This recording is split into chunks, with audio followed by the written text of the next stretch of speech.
Viral di media sosial, video seorang wanita membuang sampah dengan jumlah banyak ke laut.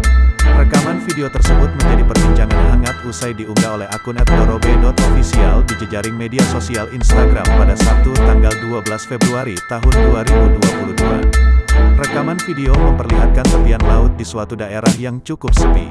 Seorang wanita berpakaian biru tampak membuang sekarung sampah dengan entengnya ke laut tersebut.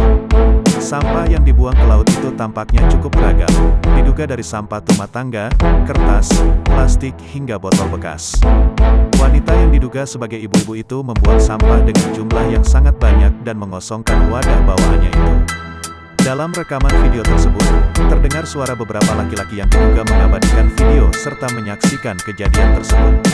Mereka cukup kaget dan jengkel dengan tindakan si ibu itu membuang sampah sembarangan.